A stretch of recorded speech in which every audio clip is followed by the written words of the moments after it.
Oke, ya. Jadi waktu saya lagi putus sebentar seperti itu, eh, para sahabat juga bisa ambil waktu untuk entah minum atau eh, ke toilet gitu ya, supaya lebih nyaman untuk melanjutkan pertemuan doa kita ya, karena masih panjang tentunya gitu ya, supaya bisa fokus ya. Saya sendiri pun lakukan itu. Nah, jadi karena bersyukur ya, saya sangat bersyukur ada pertemuan doa kita ini, karena inilah waktu dimana saya bisa berinteraksi sebetulnya. Jadi ini waktu-waktu yang saya nantikan sih, jujur, dalam pelayanan saya, walaupun saya tahu bahwa saya bukan fokusnya itu melayani, tapi bersekutu sama Tuhan. Tapi di dalam pelayanan yang Tuhan percayakan dalam hidup saya, momen ini adalah momen yang saya nanti-nantikan, karena di sini saya bisa seperti memberikan semangat, menjadi ruang untuk memberikan semangat, kemudian juga mengadakan koordinasi gitu ya, untuk apa yang kita kerjakan gitu ya. Jadi bagi saya ini adalah waktu yang sangat berharga. Nah, saya sangat percaya dan juga saya rasa bahwa setiap kita yang punya rasa yang sama ya, walaupun kita harus mengorbankan dalam tanda kutip waktu berjam-jam, tetapi itu adalah waktu yang berharga, di mana kita bersekutu dengan sesama yang sudah lama, yang sudah tidak bertahun-tahun di sini gitu ya, dan juga orang-orang yang udah kita kenal lama, sudah ada strong bond. Kemudian juga juga kita bukan memegahkan diri ya, kita udah bertumbuh secara rohani. Saya kemarin sore malah menyadari gitu ya, betapa saya itu ini cuma kesaksian dan rasa syukur, betapa saya itu setelah Tuhan proses terlebih dalam 2 tahun ini, tapi itu tentunya step by step gitu ya, sangat jauh berbeda saya dalam perspektif terhadap Tuhan, kemudian juga hubungan pribadi, kedalaman hubungan sama Tuhan itu jauh sekali dari 10 tahun yang lalu, bahkan dari 5 tahun yang lalu. Nah, sebuah proses yang saya sangat syukuri. Saya nggak pernah berpikir kalau panggilan, kemudian output daripada ketekunan dalam membaca firman, berdoa, menyembah, berpuasa selama ini akan menghasilkan seperti ini.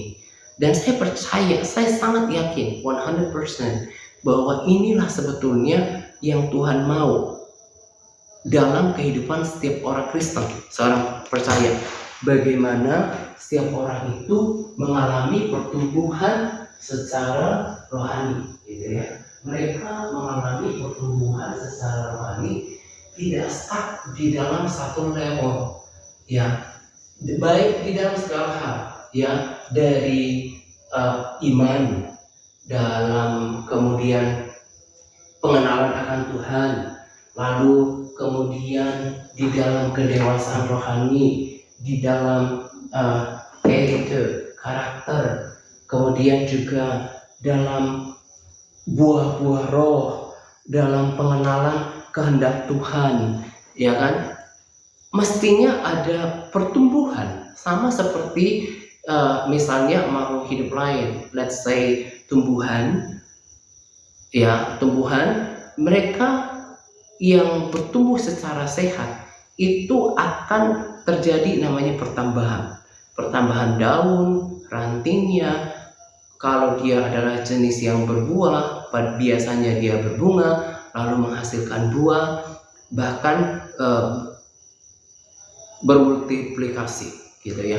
Nah, saya ketika dulu, maksudnya kalau saya renungkan ya kemarin saya renungkan ketika dulu saya memulai pelayanan, kemudian saya juga membaca firman itu ya hanya saja membaca berpasal-pasal, nggak terlalu mengerti seperti sekarang.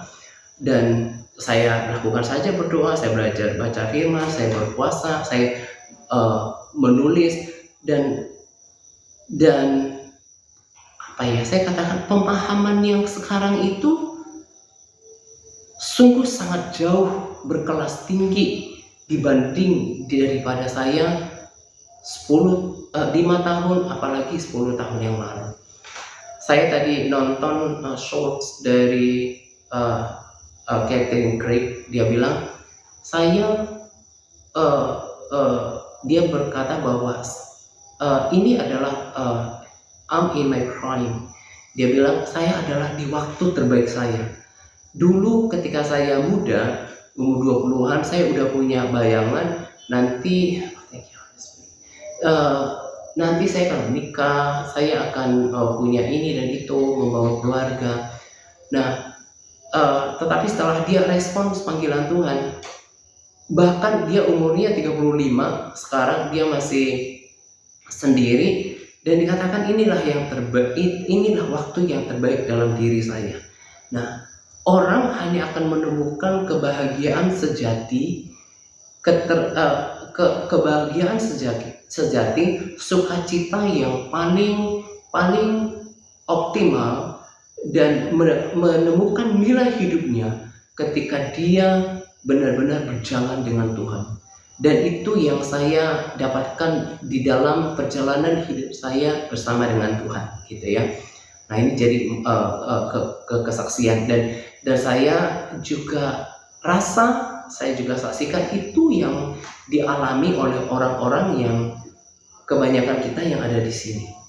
Kita yang dulu baca firman tidak sepaham sekarang dalam hal iman, dalam hal pengenalan akan Tuhan, tentang pengertian bahwa kerohanian itu adalah sesuatu yang penting. Kita tidak lebih baik daripada dulu, dan itu adalah hal yang paling berharga, yang kekal, dan yang akan dipuji oleh Tuhan. Nah, jadi kalau kita bersekutu seperti ini, balik lagi pada apa yang saya katakan, ini kan sebuah kenikmatan, walaupun harus mengorbankan mungkin waktu tidur.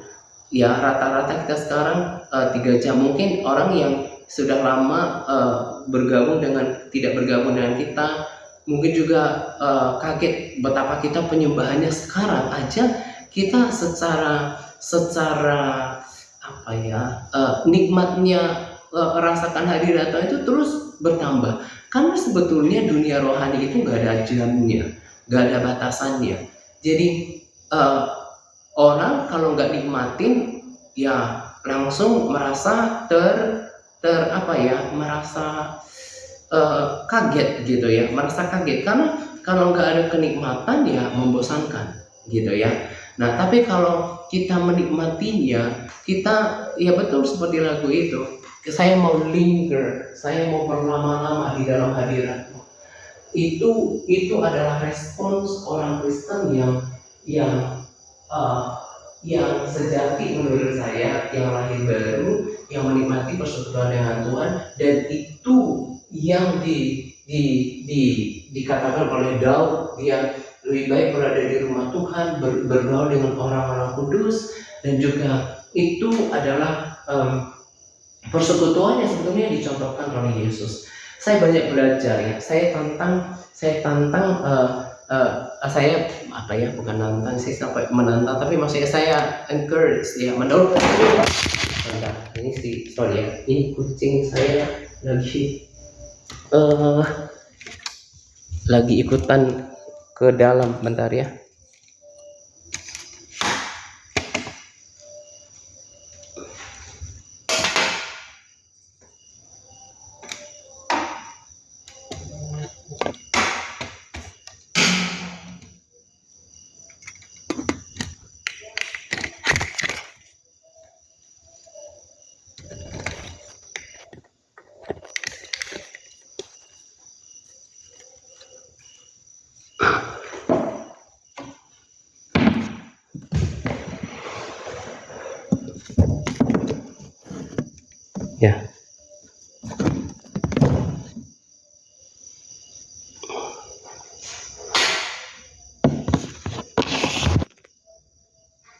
Saya nggak tahu sampai di mana lagi. Ya, ini yang sebetulnya harusnya dinikmati oleh orang-orang yang lahir baru, ya, yang lahir baru.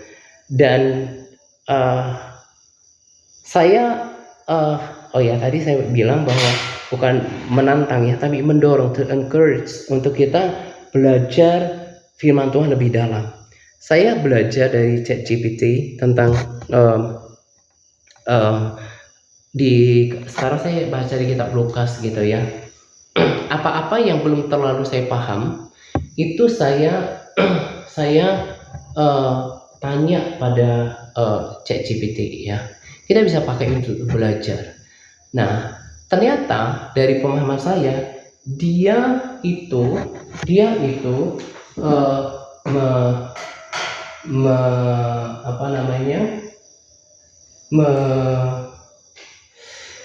yang saya rasa dia kan mencari banyak informasi. Nah, ya seperti kalau kita belajar bahasa Inggris ya, data itu dimasukkan ke ya mungkin seperti apa ya, data utamanya. Nah, jadi ketika orang-orang bertanya kan dia memunculkan informasi itu. Nah, sama. Jadi pelajaran orang, pengertian orang terkumpul di dalam dirinya. Jadi dia bisa kasih tahu kita apa-apa yang makna terdalam dari setiap ayatnya. Nah, dia kasih tahu gini. Tahu nggak kenapa Yesus itu ketika mereka datang mempersembahkan persembahan ke mezbah Tuhan, ke rumah Tuhan bersama dengan kedua muridnya umur 12, karena menurut kulturnya orang Yahudi itu 12 tahun itu adalah angka yang jadi kayak angka untuk seorang laki-laki kayak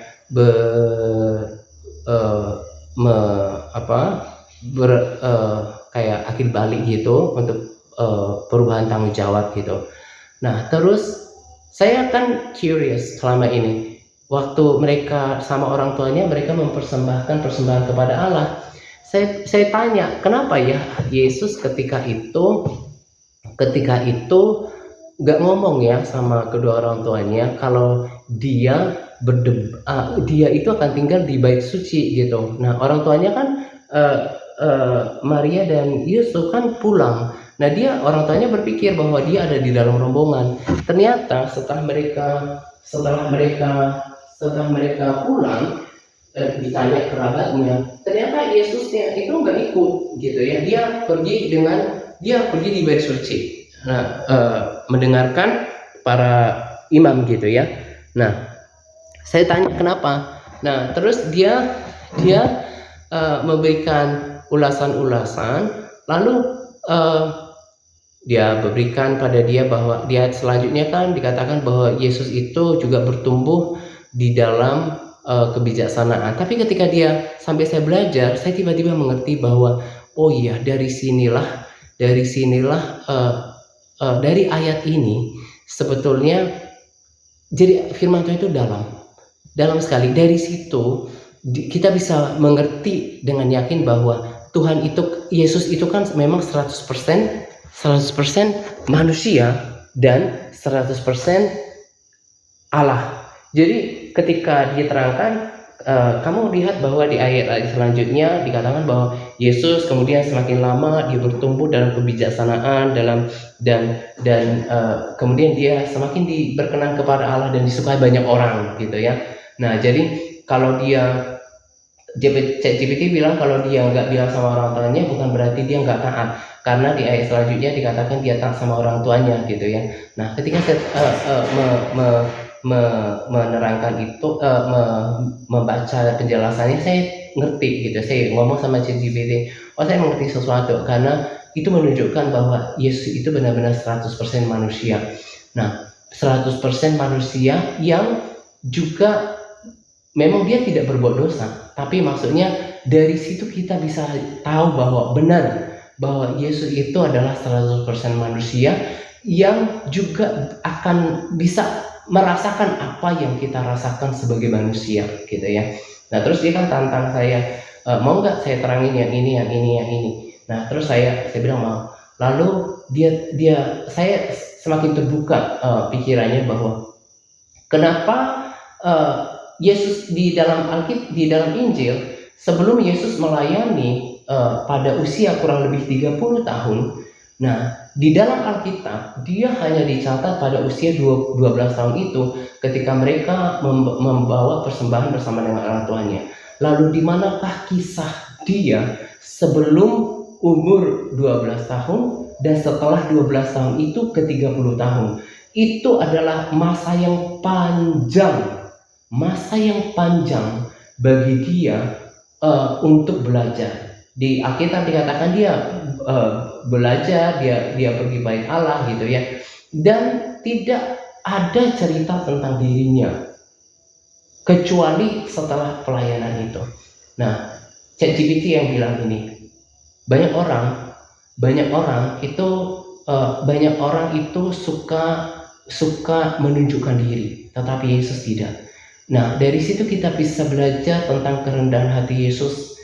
Dia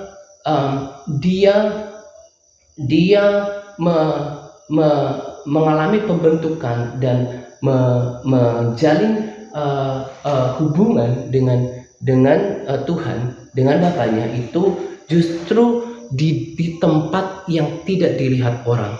Nah, tetapi dia keluar dan dia menjadi seseorang gitu ya. Nah, saya jadi ingat apa yang Roh Kudus katakan pada saya, belum lama, masih kurang lebih 2 bulan gitu ya. Roh Kudus memberikan saya, kalau perhatikan apa yang saya bagikan, kurang lebih 1,5 bulan, Roh Kudus bilang buat saya mengerti bahwa tidak apa-apa lama, tapi selamat. Jangan seperti Saul yang tiba-tiba tampil, tapi sebetulnya hubungannya sama Tuhan itu belum jadi. Nah, ini juga kembali meneguhkan apa yang saya pahami dari Roh Kudus, bahwa kekristenan itu hubungan. Orang ya, ini juga campuran daripada penjelasan ChatGPT ya. Orang tidak akan tumbuh di pengenalan akan Tuhan, karakter dan juga termasuk urapan, kerendahan hati, itu semuanya tidak muncul ketika di mimbar, ketika di panggung, tetapi justru di tempat yang tersembunyi, ketika lepas daripada sorotan kamera, dan disitulah terjadi yang namanya hubungan dengan Tuhan, hubungan dengan Bapa. Tuhan Yesus membentuk itu di tempat yang tersembunyi, tempat yang kebanyakan orang tidak mau. Nah, itu yang kita mau belajar dari Tuhan Yesus ya. Itu juga saya bagikan pada kita, tapi ada tambahan-tambahan dari ChatGPT. Bagaimana kita mengutamakan bukan soal aktivitas. Ya, kan saya udah bilang, kekristenan itu sebetulnya hubungan. Makanya saya gak merasa aneh, dan saya setuju dengan kalau Brandon berkali-kali bilang I hate religion. Saya benci, bukan maksudnya benci kekristenan ya, benci tentang roh agamawi. Ya seperti ahli Taurat yang mengutamakan kecenderungan aturan manusia dan memilih itu dibanding daripada aturan Tuhan. Saya juga kan tanya ya sama si ChatGPT, menurut bahasa aslinya deh, bahwa baptisan itu mestinya ditenggelamkan atau dipercik. Ini sorry ya, maksudnya don't get me wrong, saya pengajar, saya berharap orang-orang yang di luar sana juga bisa mendapatkan pencerahan gitu ya. Ya kalau ChatGPT bilang kayak gini, ya kalau menurut aslinya sih baptiso itu diselamkan. Nah, tapi dalam prakteknya ada beberapa gereja yang mungkin karena alasan katanya sakit atau kemudian kesulitan air ketika itu, akhirnya mereka dipercik, atau ketika dalam kondisi yang sakit ya diambil solusi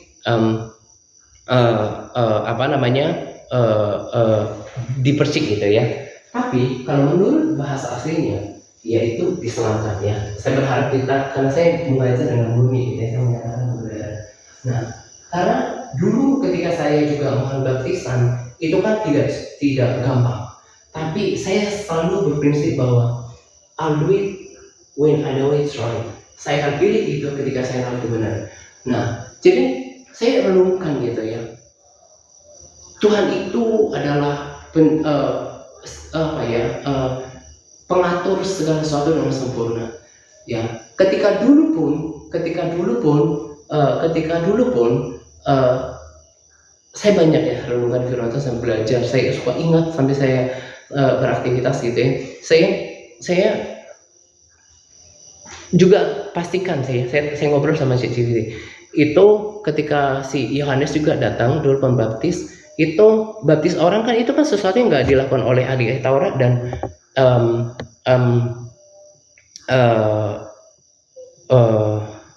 orang Farisi gitu ya. Dan ya itu orang yang Tuhan mau pakai itu adalah orang yang berani seperti Brandon ya, yang mau keluar daripada aturan agamawi. Nah, dia membaptis waktu itu ahli Taurat tidak membaptis. Nah, dia melakukannya dan kemudian Yesus pun udah diatur dalam semuanya termasuk kelahirannya, dan Yesus pun telah memberikan contoh untuk bagaimana dibaptis seperti baptiso itu, gitu ya. Nah, ini pengetahuan selingan saja, karena saya bukan ini topik utama yang saya ingin sampaikan gitu ya. Cuma saya mau katakan bahwa iya ya, kalau Brandon bilang I hate religion, karena apa? Demi tata agama, demi kenyamanan orang-orang, bahkan tidak melakukan kehendak Tuhan. Ya, makanya firman Tuhan kan udah bilang akan lebih banyak yang melalui jalan yang lebar itu. Karena apa? Dia lebih nyaman, lebih nggak perlu menghadapi kontroversi. Nah, padahal kontroversi itu tidak selalu berarti negatif. Kalau demi kepentingan kepentingan Tuhan, kebenaran gitu ya, ya saya pilih untuk taat gitu ya. Nah, ini selingan saja. Itu yang dikatakan oleh CPT. Kiranya itu mencerahkan pikiran orang yang mendengarkan, karena saya mau menjadi pemberita kebenaran yang Tuhan katakan benar, kamu katakan itu benar. Karena saya secara sederhana berpikir, kalau ada dua orang yang sungguh-sungguh, orang Kristen yang sungguh-sungguh, tapi dia menjalankan persis seperti yang firman katakan, pasti outputnya itu beda, pasti hasilnya beda, karena melakukan seperti yang Tuhan Yesus lakukan, gitu ya. Nah, balik lagi kepada berkat rohani yang saya dapatkan gitu ya. Yesus ketika itu dia terangin saya, bahkan sesuatu saya nggak berpikir dulu gitu ya. Kamu tahu dari setiap Injil itu dia hanya pelayanannya dahsyat yang memulai kurang lebih 30 tahun dan selama 3,5 tahun itu di tempat yang tersembunyi. Dia nggak pernah menjadi cerita, dia nggak pernah, ketika belajar pun dia tidak pernah menunjukkan dirinya, padahal dia Allah gitu ya. Dia Allah tapi dia merendahkan dirinya. Dan di tempat-tempat seperti itu kan di Alkitab dikatakan dia berdoa. Nah, di kitab Yohanes katakan kalau semuanya dilakukan Yesus mesti tertulis, bumi ini nggak cukup. Jadi artinya saya mau lebih fokus pada persekutuan pribadinya sama Tuhan. Itu yang dikerjakan selama kurang lebih ya let's say 29 tahun. Yang itu kan yang waktu dia yang 12 tahun pergi ke BSD itu kan bukan waktu yang lama gitu ya. Itu yang dikerjakan dengan tekun, dan dia pakai untuk belajar, dia pakai berdoa dan membangun hubungan sama dengan Bapaknya. Nah, ketika dia membangun hubungan itu dengan Tuhan, dia kemudian tahu siapa dirinya. Untuk apa dia datang?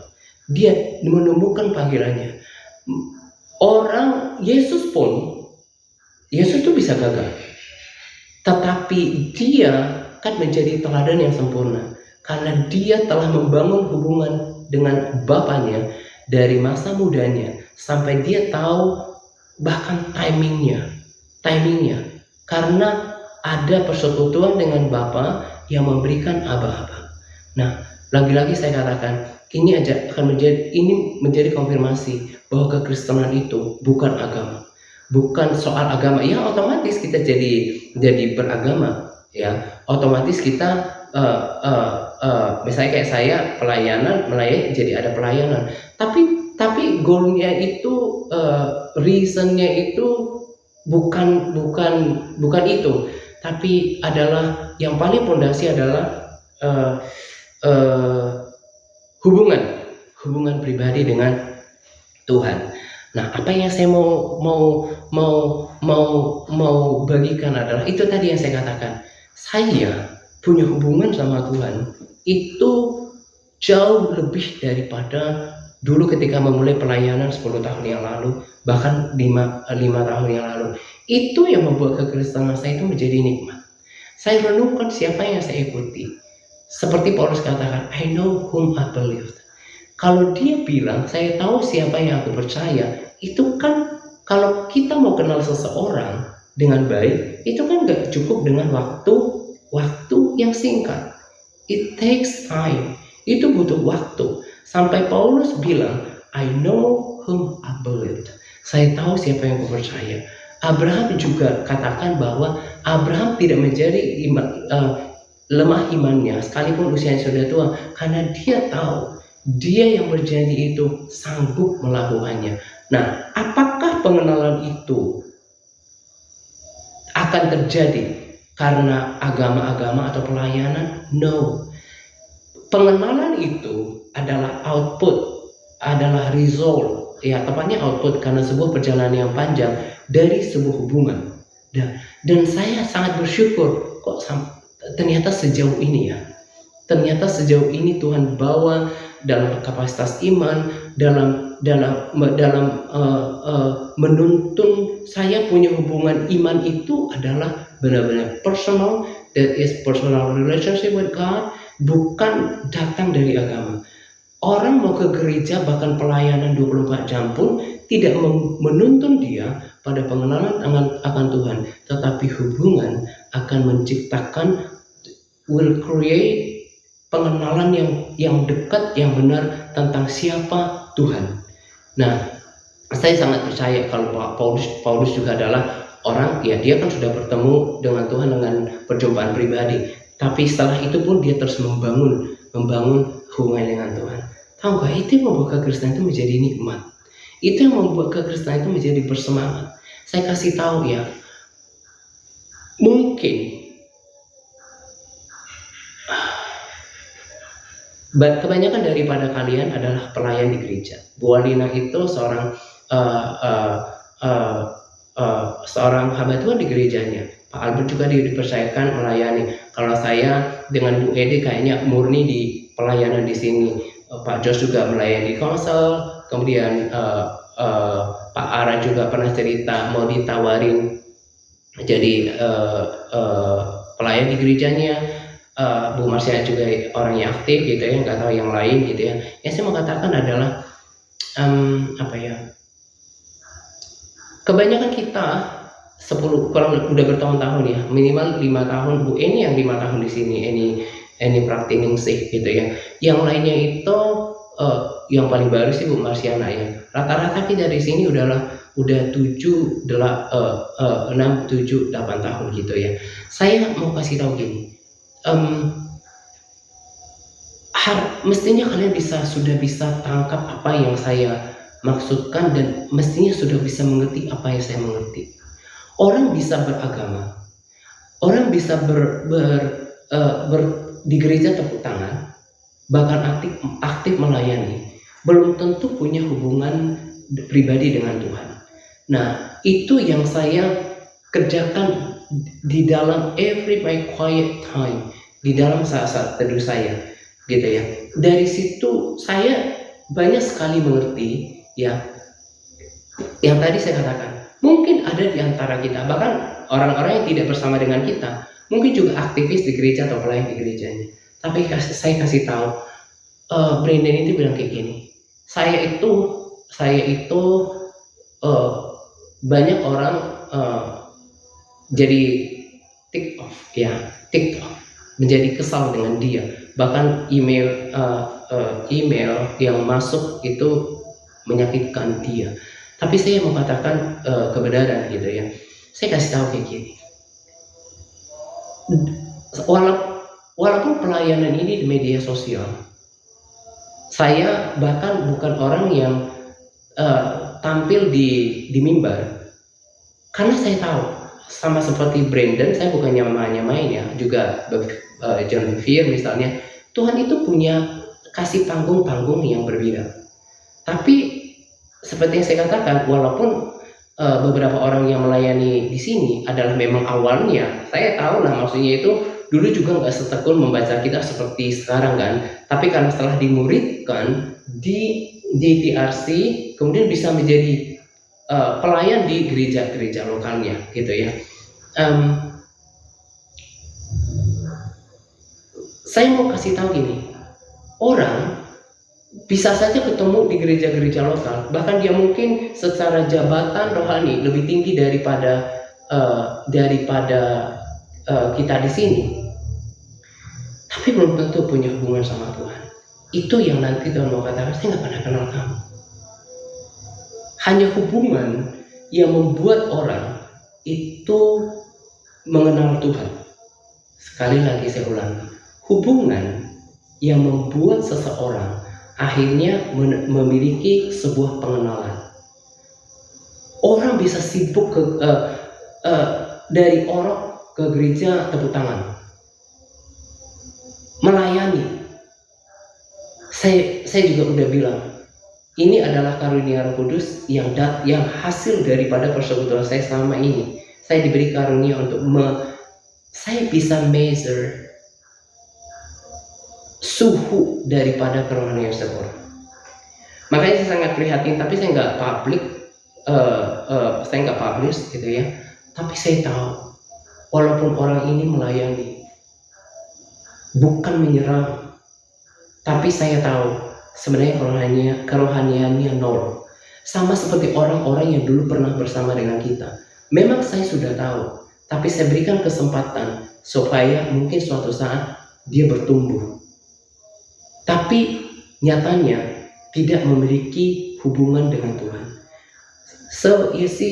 Betapa hubungan itu adalah key, menjadi sesuatu yang penting dan sesuatu kunci bahkan untuk keselamatan.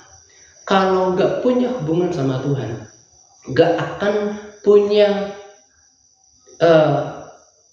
orang yang direct hidup kita. Tapi kalau kita selalu membangun hubungan sama Tuhan, maka kekristenan, agama tadi menjadi sesuatu yang menggairahkan karena datang daripada hubungan. Makanya saya kasih tahu ya, saya bisa lihat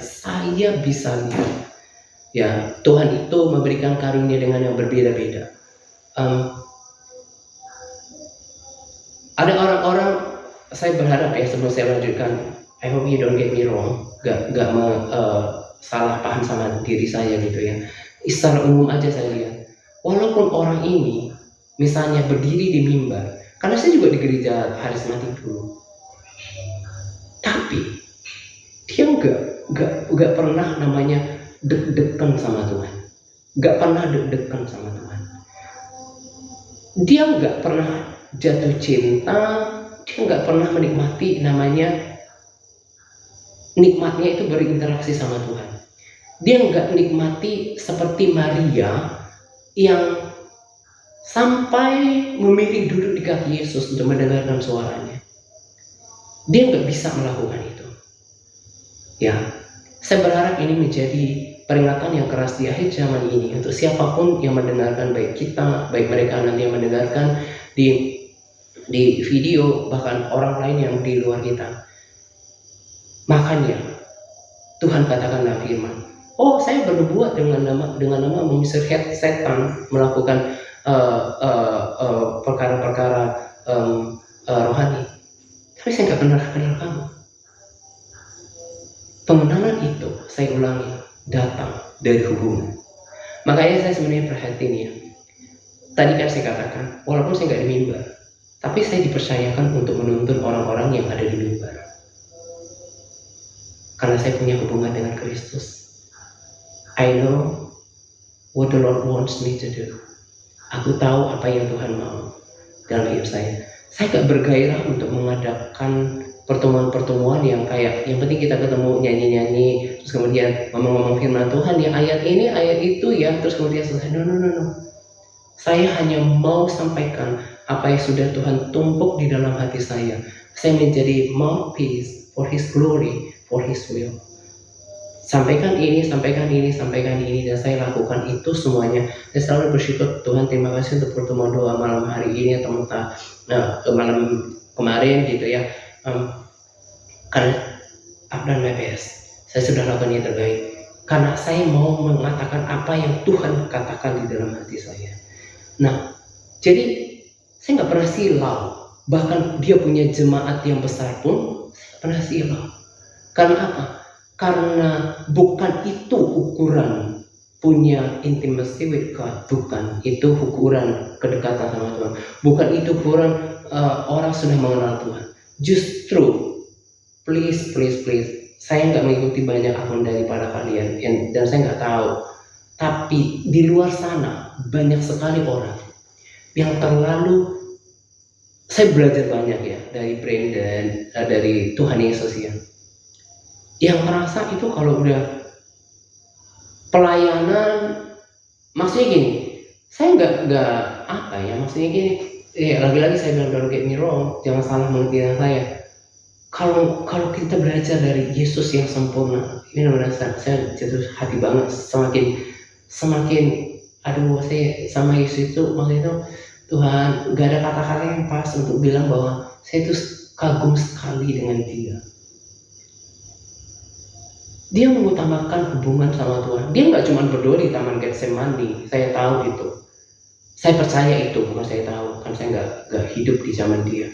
Saya percaya itu. Karena itu adalah yang tertulis. Ada banyak yang tidak tertulis. Dan itu hubungan sama Tuhan. Kalau saya dengan Roh Kudus itu kasih tahu bahwa sebenarnya orang ini cuma rutinitas. Itu yang membuat hati saya itu kayak tersobek gitu ya, maksudnya ya itulah gara-garanya itu orang itu gak punya hubungan sama Tuhan. Jadi merasa itu ya, saya yakin lah, saya percaya positif sama kalian ya. Saya nggak sedang ngomongin orang yang melayani terus kemudian taruh di media sosial, mungkin dia di mimbar terus kayak di foto kayak apa segala macam. The moment the Holy Spirit made me understand, pada saat Roh Kudus buat saya mengerti bahwa orang ini cuma aktivitas, itu yang membuat di dalam hati saya itu kayak, karena banyak orang nggak punya hubungan sama Tuhan. Alkitab udah tulis orang-orang yang melayani Tuhan, nanti Tuhan bilang, aku gak pernah kenal kamu. So apa yang mau katakan pada kita? Dari perjalanan kekristenan kita selama ini, sebenarnya syukurnya itu sih, saya yakin 100% ada di antara kalian. Tuhan itu buat sesuatu itu punya tujuan. Tuhan itu buat TRC itu ada tujuannya. Ada tujuannya. Walaupun memang formula yang sama itu akan terjadi, akan lebih banyak orang yang nggak sungguh-sungguh. Saya nggak pernah merasa ini pelayanan di gereja. Ketika Roh Kudus kasih tahu saya bahwa sebenarnya ini nggak punya hubungan. Tahu nggak ciri-cirinya? Kalau dengerin firman itu kayak nggak menarik, nggak punya gregetnya gitu ya ketika mendengarkan yang kayak gini. Gak seperti Maria yang duduk di kaki Tuhan, mendengarkan Dia. Itu jangan-jangan sebenarnya belum mengalami perjumpaan pribadi sama Tuhan. Nah, Tidak semestinya begitu. Tidak semestinya begitu. Mestinya kita itu menikmatinya. Saya cuma khawatir ada di antara kita, misalnya terpaksa ikut dua pertemuan gitu, pertemuan kayak gini. Itu yang saya nggak suka dari dulu. Kalau misalnya ada orang yang kayak cuma setor muka gitu ya, saya itu cuma asal. Karena saya itu mau yang sungguh-sungguh. Tadi saya doa, kita ini itu punya Allah yang luar biasa. Kita itu punya pengharapan itu luar biasa. Jadi performanya juga harus luar biasa supaya sepadan. Nah, jadi saya khawatir lama banget. Makanya kan saya bilang lama banget. Menyembahnya kayak apa? Saya tadi beberapa kali mau udah, tapi kalau saya lihat, saya dengar masih ada yang menyembah, saya memberikan ruang karena ini harus menjadi berkat untuk semuanya. Mungkin di sini akan ditimba semua kekeringan rohani, bukan kekeringan rohani, kehausan rohaninya. Ya saya persilahkan dia minum dari hadirat Tuhan.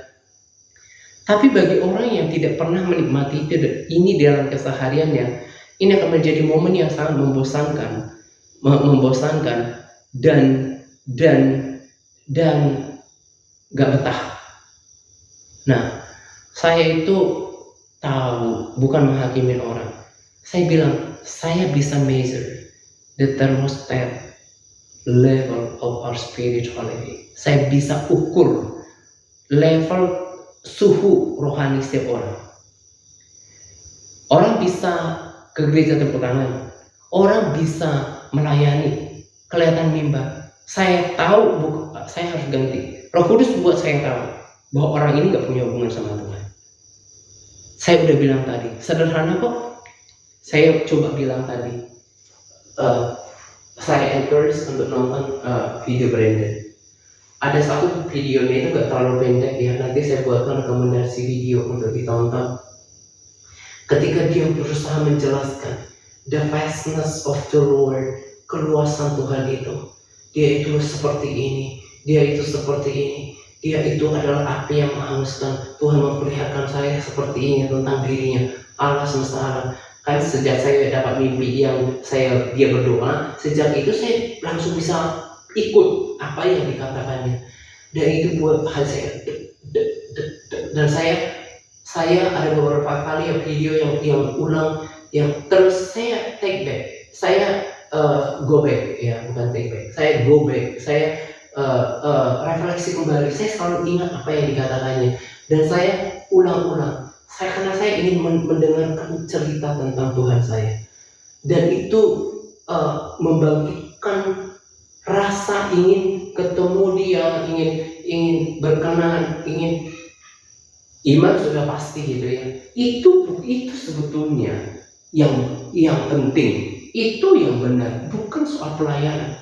Tapi kalau ketika orang misalnya udah dengarkan hal-hal yang seperti ini, pengajaran lama tidak disukai, terus kemudian ngantuk, makanya saya bilang ya, dengerin ya. Kemarin juga kan aku bilang, sekarang aku udah tahu.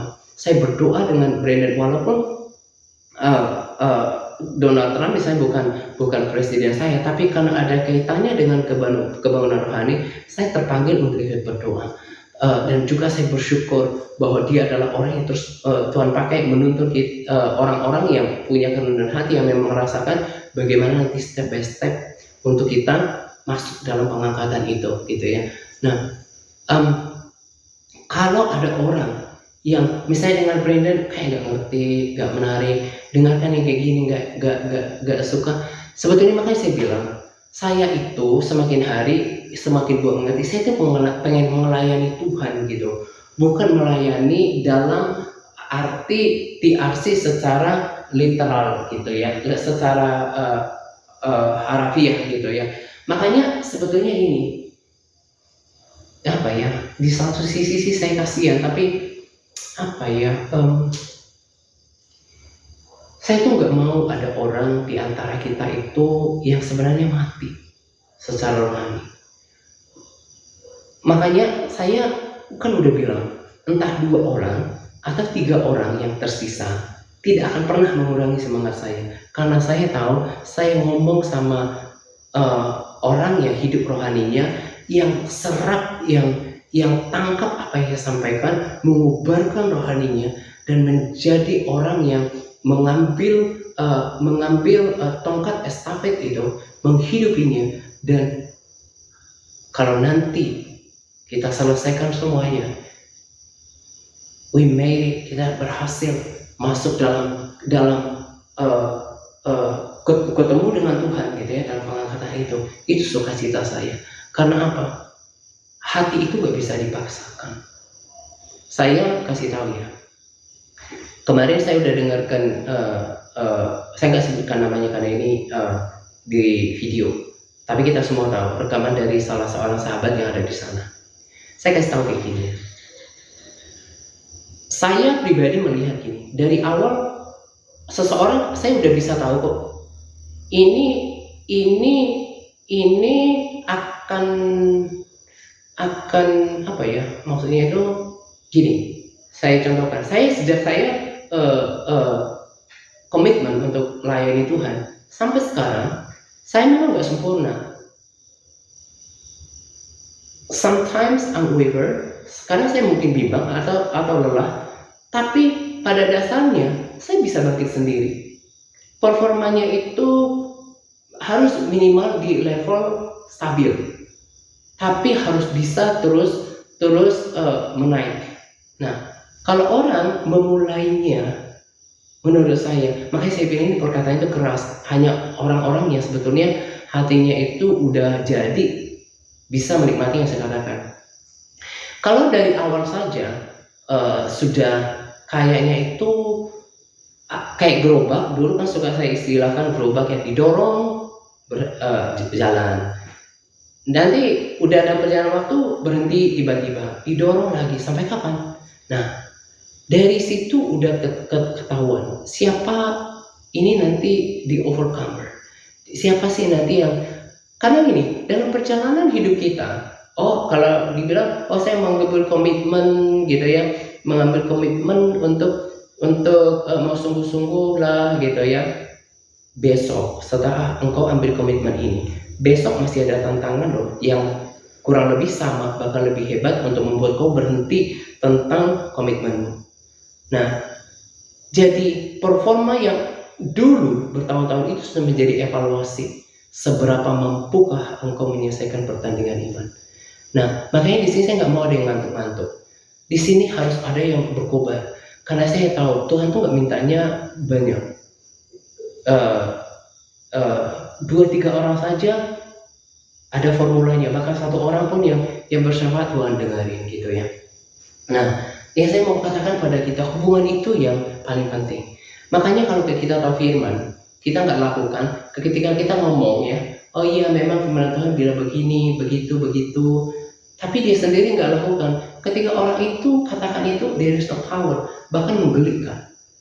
Ya, saya memang orangnya keras, terhadap diri saya juga keras, karena saya tahu apa tujuan hidup saya, glorious. Kehidupan yang kita adalah glorious, standarnya itu keren, Tuhannya itu sempurna. Nah, jadi di sini orang yang memang sungguh-sungguh, terus yang jatuh cinta itu sama Tuhan, yang udah tahu prioritas. Jadi kalau saya udah bilang lagi nih, kan Roh Kudus tuh kasih tahu saya bahwa level kerohanian orang ini tuh 0. Ini tuh sebetulnya walaupun dia di gereja teman-teman, atau mungkin kelihatannya tahu firman atau melayani, itu yang saya bilang, the moment Holy Spirit let me know, momen Roh Kudus kasih tahu saya bahwa orang ini tuh kerohaniannya 0, itu buat saya sedih. Makanya saya bilang, kayak kemarin saya kan udah bilang sama Bu Walina, tim admin juga saksinya, nanti Kamis kalau tidak reach out to me, nanti akan dikeluarkan. Itu ketegasan saya, karena tapi saya bersyukur kita kasih kesempatan. Tapi saya tahu di sini itu gak boleh yang ikut-ikutan. Soal waktu nanti akan berbicara, dia akan dipisahkan oleh Tuhan. Kembali apa yang saya katakan, yang utama itu adalah hubungan. Kenapa orang menjadi lemah? Ketika saya doa hari ini hari Jumat ya, ini hari kayaknya kalau nggak Minggu Senin ya, itu saya mengalami serangan loh. Jadi saya itu kan udah berkali-kali katakan, saya juga kerja taman. Nah biasanya itu keringat, kecapean, terus malamnya saya kan suka ada kayak udah saya siapin kayak adonan dari gandum. Nah terus udah masuk angin, terus saya nggak kasih tambahan makan, jadi perutnya itu kosong. Nah terus lemah masuk angin. Nah tapi saya paksa berdoa. Nah di situ saya dibuat mengerti. Momen inilah, termasuk tadi pagi, momen ini orang yang banyak orang Kristen tuh gak menang. Nah kalau kita dengarin cerita tentang 5 gadis bodoh itu ya, mungkin kita ketika di gereja mendengarkan, gimana sih yang 5 orang itu kok gak siap-siap sih? Mungkin kita ada komentar seperti itu, gak siap-siap ya, padahal kan udah nunggu, kok gak siapin itunya, minyaknya. Tapi ketika kita berada pada situasi yang sama, ternyata dirimu ada di posisi itu, tidak sanggup menahan kantuk, tidak sanggup untuk menyalurkan daging, untuk tetap berkomitmen apapun rasanya, saya naik dengan iman, saya akan berdoa. Saya tadi bilang, Tuhan makasih ya sudah penuhi aku dengan Roh Kudus-Mu, aku bisa berbahasa roh, bukan untuk menggagahkan, karena ini benar-benar beneficial to my spiritual life, ini benar-benar bermanfaat pada kerohanian saya. Andaikan saya nggak bisa berbahasa roh Tuhan, pasti saya akan lebih susah mempertahankan kerohanian ini. Tetapi karena syukurlah seperti Paulus katakan, saya banyak berbahasa roh. Juga kan orang-orang teladan yang saya kasih tahu yang berbahasa itu hidup. Nah orang-orang tahu nggak? Saya kan udah pernah bilang, ini bukan final, ini belum final loh. Karena Yesus belum datang, akan ada masa orang di antara kita yang tidak terus memacu dirinya untuk naik level, itu juga akan nanti tersisih. Tuhan akan punya cara untuk memisahkan kambing dari domba. Nah, saya nggak katakan semuanya yang nggak bergabung saat ini seperti itu ya, karena saya tahu ada beberapa cuma karena kendala koneksi. Tetapi saya kasih tahu, bukan cuma satu. Beberapa di antara kita itu adalah bodoh, tidak membayar harga untuk melawan kantuknya, tidak melawan yang namanya tidak mau repotnya untuk menyediakan minyaknya sehingga dia apinya padam. Tahu nggak? Yang paling utama, bahkan kan saya udah bilang, the fuel to the revival is prayer. Betapa dahsyatnya doa itu. Doa itu, the prayer works. Doa itu berhasil bekerja luar biasa. Nah, jadi kalau orang mau hidup secara spiritual, seperti katakanlah saya sekarang bisa berdiri dengan semangat yang seperti ini, itu adalah output daripada persekutuan yang dibayar mahal untuk menyalibkan daging saya. Ada kalanya saya lemah gitu ya, karena kecapean, tapi saya tetap bangun. Saya mulai berbahasa roh, nggak rasain Tuhan, saya tetap menyembah. Dan hasilnya seperti ini. Saya udah bilang, from the way you speak, you talk, you convey something. Lah, mau sampai suatu bicara aja, ngomong kayak apa aja. Caranya menyembah, aku bisa tahu seberapa dekatnya hubungan sama Tuhan. Tuhan itu nggak datang bawa agama. Datang itu bangun hubungan sama dulu Adam, bangun hubungan sama Abraham, sama Musa. Jadi tanpa agama pun, dan memang Tuhan nggak tanya kamu agama apa, kamu gereja apa. Tapi Tuhan akan tanya, do you know me? Tahu nggak tentang diri saya? Kan saya udah bilang tadi. Dan sekali lagi saya bilang bahwa pengenalan itu datang daripada hubungan. Dan yang paling penting adalah hubungan. Itu yang saya bilang tadi. Orang-orang yang bersama dengan kita, udah baca firman, tetapi nggak punya hubungan. Saya tahu kok itu dari bertahun-tahun namanya ketika mereka ada di sini, tapi saya berikan kesempatan, sama seperti salah seorang di antara kita, saya berikan kesempatan, karena saya tahu Tuhan saya itu adalah Tuhan yang banyak sekali kasih kesempatan, tapi ternyata gak ketemu. Saya juga akan tahu orang itu masih tonton video kita, dan ada satu momen kemudian saya tahu, oh iya, mungkin jadi tersinggung sehingga unfriend saya di Facebook gitu ya. Saya cuma sebetulnya kalau dia tahu, karena saya peduli, saya sebetulnya gak tega ketika orang-orang yang udah ada, saya bilang strong bond, hubungan ikatan yang kuat di antara kita, kemudian dalam tanda kutip seperti diperalat gitu ya sama oknum yang menamakan dirinya seseorang gitu ya. Oh begitu kan, mereka itu menjadi seperti penyembah mereka, ya kan? Rata-rata mereka bukan cuma yang pernah bersama kita kan, kalau pernah lihat videonya mereka dulu ya atas nama saksi ini, saksi itu, aduh itu kan gak ada dalam kekristenan. Kenapa kok bisa tiba-tiba menjadi seperti itu? Itu adalah dampak dari gak punya hubungan sama Tuhan. Dan saya kasih tahu sama kita ya, kalau engkau memang gak punya api yang seperti yang saya miliki, gak akan enak untuk mendengarkan saya bicara. Tak akan enak spending time with the Lord in a quiet time. Gak akan menikmati Tuhan dalam saat teduh. Saya tahu memang lawannya itu daging, tapi akan kemudian mau melanjutkannya karena hubungan yang terbangun tadi. Jadi nggak bisa dipisahkan. Ini yang membuat saya semakin dekat sama Tuhan. Kemarin kayaknya pagi, saya nggak tahu persisnya malam, saya mimpi lagi tentang Tuhan Yesus. Kali ini dia berpakaian yang merah, dan itu sangat jelas dia turun, dan saya melihat ada beberapa ya, saya nggak kasih tahu di semua dalam mimpi saya, tapi kalau itu memang tidak meleset seperti kebanyakan yang saya dapatkan dari Roh Kudus dan juga dari doa, dan saya akan bersaksi. Di dalam mimpi itu saya lihat nggak ngomong Tuhan, tapi dia lihat dengan pakaian yang kemegahan warna merah, dan dia urapi orang-orang yang lewat Brandon dan juga Kim Clement nubuatkan. Dia urapi orang-orang itu oleh Tuhan Yesus, dan saya tahu itu adalah misi Tuhan Yesus kita ketika mempersiapkan orang itu di akhir zaman ini. Dan saya kasih tahu pada kita bahwa kenapa juga saya begitu yakin dan mengerti tentang agenda Tuhan akhir zaman ini.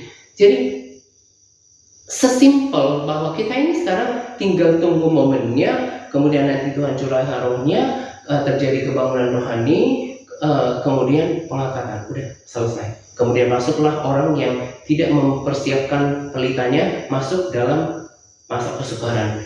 Nah kemudian kan nanti desakan kami. Nah yang semua katakan, kalau sudah tangkap poin ini dari Kristus lewat persekutuan dari Roh Kudus, lewat persekutuan dengan orang yang sudah dipakai Brandon, sehingga kita sudah bisa mengatur pola hidup kita sekarang, bahwa hidup seperti hari ini adalah hari yang terakhir, selalu dalam keadaan siap Tuhan datang. Ya walaupun tadi saya bilang kita menantikan kebangunan rohani, tapi penuh dengan antusias karena tidak lama lagi. Nah, cara hidup kita itu akan berbeda. Kita tidak menjadi lemah. Makanya saya bilang, ya, saya menjadi saksi. Orang-orang yang masuk ke sini, mereka adalah orang-orang yang taat, yang udah melakukan perintah Tuhan A, B, C, D. Mereka adalah orang yang baik. Saya tahu itu. Mereka udah baca firman, tapi masih stagnan di situ. Ada beberapa orang nggak bisa naik level. Itu video Brandon luar biasa. Saya suka simpan yang terbaiknya. Tuhan bilang sama Brandon, kasih tahu kepada mereka, how do you got this seperti maksudnya itu pencapaian kerohanian sekarang, ketemu dengan Tuhan. Bagaimana kau menemukan ini? Praktekkan, ajari mereka di YouTube. Itu lewat refinement.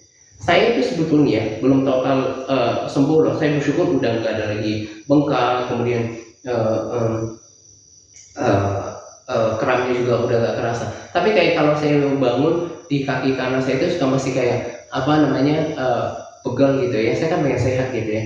Nah, juga ada pergumulan yang lain. Ya saya mau katakan gini, bahwa hidup itu di dalam Tuhan, kalau mau naik level seperti Brandon, bayangin seorang saya nggak merendahkan profesi ya, tapi maksudnya dia seorang, he was a janitor, dulu dia seorang tukang kebersihan, dan itu dia bilang 16 tahun dibentuk oleh Tuhan dan hanya suruh berdoa, dan kemudian muncul dengan pelayanan yang luar biasa. Nah, kita sebetulnya kalau tidak akan ada, tadi kita akan belajar dari Yesus, penyataan pemunculan Yesus itu dipersiapkan untuk 3,5 tahun kurang lebih pelayanannya, dipersiapkan tanpa terlihat kamera.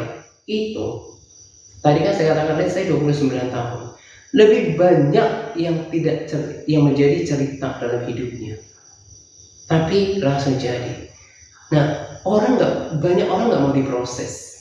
Itu yang membuat orang tidak pernah naik level, tidak pernah mau diproses untuk kedisiplinan. Dia nggak pernah mau diproses untuk ya tadi. Kenapa orang sesederhana itu kok? Kenapa sih orang itu nggak bisa naik level lebih lagi pada Tuhan? Karena nggak mampu membayar harga untuk mengirimkan dagingnya. Memang daging itu nggak suka nanti-nantikan Tuhan, mempunyai jam-jam doa yang teratur di pagi hari, di siang hari. Kayak saya doa siang hari ini juga, saya nggak perlu kayak ngerasa doa, saya lakukan aja dengan iman. Saya pujian penyembahan, saya tahu semuanya, mengerti tentang apa yang Tuhan sedang kerjakan dalam hidup saya, di dalam apa yang terjadi di dunia ini. Dan seperti Brandon selalu bilang, most of you itu kepalanya itu masih ketimbun di bawah pasir, tambah kata Brandon. Kamu tuh nggak ngerti, Jesus is coming, Yesus sudah mau datang, tapi orang masih terkubur. Nah, kalau udah menyala di dalam hati, tak akan bermain-main di masa hidup ini. Itu yang saya sangat prihatinkan. Tapi kan aku nggak bisa maksa orang. Kualitas hati orang itu beda. Saya udah bilang tadi, mereka, saya khususkan dulu yang mereka masuk ke the army, mungkin udah termasuk orang yang termasuk setia level, let's say dari 1 sampai 5, setia level 2 lah. Saya yakin mereka adalah orang yang tidak lagi hidup di dalam dosa dengan sengaja. Tapi masalahnya nggak cukup segitunya. Bukan itu ukurannya. Terus kemudian melayani, enggak. Makanya saya nggak terlalu mengejar yang namanya pelayanan mimbar. Dulu kan saya udah pernah bilang, ketika gembala sebuah gereja lokal dipercayakan saya sebuah pertemuan doa, terus orang-orang pada ngambek gitu ya. Nah, saya bilang, Pak, kasih mereka, jangan saya. Kemudian akhirnya dibagi, mereka dikasih kesempatan. Giliran saya yang memimpin doa, mereka nggak ikutan. Tapi giliran mereka berdoa, saya bukan memegahkan diri, saya tunjukkan, I support you, saya mensupport kamu. Dan saya tunjukkan itu di situ. Saya malah ketika di gereja lokal, saya pilih jadi berdoa. Karena bagi saya itu bukan soal kelihatannya ukurannya, pokoknya bukan soal rajin ke gereja, bukan karena gereja ditepuk tangan. Oh, kayaknya saya itu kan jemaatnya hamba Tuhan yang begini begitu, yang saya kayaknya terkenal, atau saya melayani. Sama sekali gak ada satupun ukurannya. Ukurannya adalah pengenalan yang intim sama Tuhan, hubungan yang dekat sama Tuhan, itu yang menghidupkan. Persekutuan pribadi dengan Tuhan, itulah yang membuat pengenalan dan yang membuat kerohaniannya tetap menyala.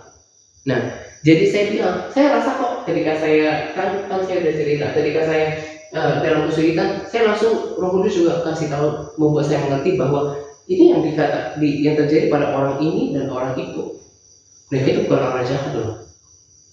Mereka udah taat, bukan orang yang dengan sengaja berbuat dosa. Masalahnya, masalahnya masalahnya, dan itu masalah besar. Tidak punya pelita yang menyala itu, dan tidak punya persediaan minyak itu celaka. Itu celaka bagi keselamatan seseorang. Gak dipanggil nanti sama Tuhan ketika, oh ini pelayan ini sibuk di gereja. No, buktinya engkau gak punya kedekatan sama saya. Bahkan mungkin ada yang berdoa tapi gak ketemu di dalam hadiratnya. Makanya saya bilang, ya gimana lagi ya Tuhan, saya doa tapi ya itu. Kadang-kadang hati ini berpikir jangan sampai ada ya dari antara orang yang saya kenal yang mungkin yang jadi sesat, yang tetap jadi ini. Tapi terus gimana lagi? Kambing itu ada di antara domba, ilalang itu ada di antara kambing. Orang memilih dengan pilihan bebas yang merdeka. Dia mau menyediakan waktunya sama Tuhan atau enggak. Makanya saya bilang, kalau kerohanian seseorang setiap hari tidak hidup, hubungannya sama Tuhan gak hidup, tak akan menarik pertemuan doa yang seperti ini. Tak akan enak mendengarkan sharing yang seperti ini. Nah, yang saya mau terus garis bawahi sama kita, hubungan itu yang perlu dibangun sampai setiap kita yakin saya mengenal siapa yang aku sembah. Dan sampai saya itu benar-benar saya bilang staying in prayer. Saya itu setiap hari begitu ngobrol sama Tuhan.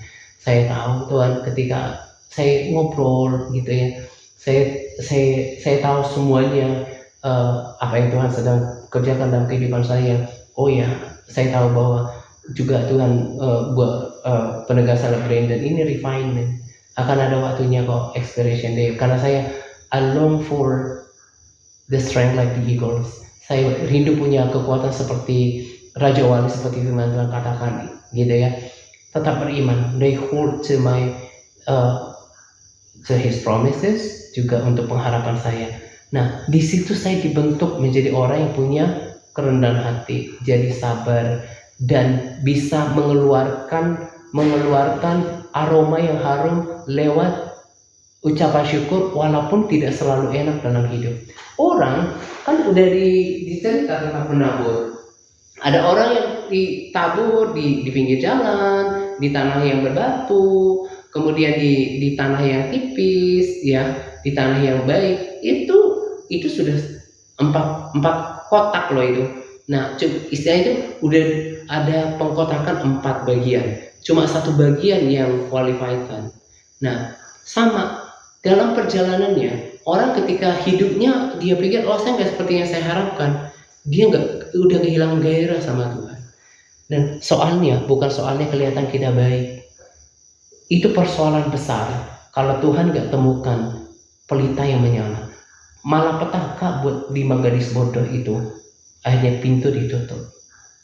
Tapi saya nggak bisa paksakan orang, apalagi kalau merasa, oh saya udah misalnya saya kan udah ini di gereja lokal gitu ya, saya saya udah bilang tadi, kebanyakan kita yang melayani juga diberikan di sini. Saya malah diberikan kepercayaan untuk untuk terus encourage orang-orang yang melayani di gereja lokal, karena datang daripada hubungan sama Tuhan. Saya nggak pernah kekurangan apa ya, harta rohani dari firman Tuhan, karena kayak revelation daripada Roh Kudus. Saya bahkan gak sanggup bagikan semuanya sekaligus, karena masalah waktu, juga karena memang saya mau sampaikan apa yang Roh Kudus gerakkan gitu ya. Nah, balik lagi yang saya mau katakan pada kita, cek di akhir zaman ini. Seperti yang saya katakan tadi, kalau kita mungkin dengarin cerita tentang gadis bijak bodoh itu, kita mungkin berpikir, kenapa ya orang itu tuh gak siapkan minyaknya. Tapi ketika pada zaman kita di masa itu, ternyata kita adalah gadis bodoh itu yang gak pernah berupaya untuk menyediakan minyak, gak pernah berupaya untuk menjaga apinya. Tuhan gak datang. Tuhan tidak akan Tuhan tidak jadikan aktivitas pelayanan menjadi ukuran untuk orang diselamatkan, termasuk dalam pengangkatan. Alkitab kan udah bilang, kasih contoh, ada yang melayani, yang bernubuat, yang dengan penuh karunia, tapi Tuhan gak pernah kenal kamu. Lagi-lagi saya mau katakan pada kita, hubungan sama Tuhan itu yang penting, dan hubungan setiap orang di antara kita dengan Tuhan setiap harinya akan menentukan apakah dia bisa menikmati pertemuan doa yang sederhana ini. Kalau ternyata praktek hidupnya berbeda gitu ya dari arahan-arahan yang dibagikan di sini, maka nggak heran mungkin tertidur. Udah tertidur mungkin ketika kita penyembahan naik hadirat Tuhan, dia tertidur, dia mungkin ngantuk. Saya katakan ini karena saya menyampaikan isinya tentang saya mengasihi semua orang. Saya gini loh, kalau saya nggak mau lakukan apa yang saya bagikan ini walaupun berisiko, berarti saya nggak taat sama Tuhan. Karena saya gini, Yohanes itu orang berani. Dia membaptis orang sesuatu yang nggak dikerjakan oleh Taurat, tapi Tuhan panggil dia melakukan itu. Tuhan panggil Nabi Yunus untuk melakukan tugas yang khusus, dan itu hanya dikerjakan oleh orang yang memang Tuhan tentukan. Saya pun seperti itu. Brandon itu menurut ceritanya dia diserang oleh hamba Tuhan yang dari Google Church dengan perkataan yang pedas, yang menyakitkan.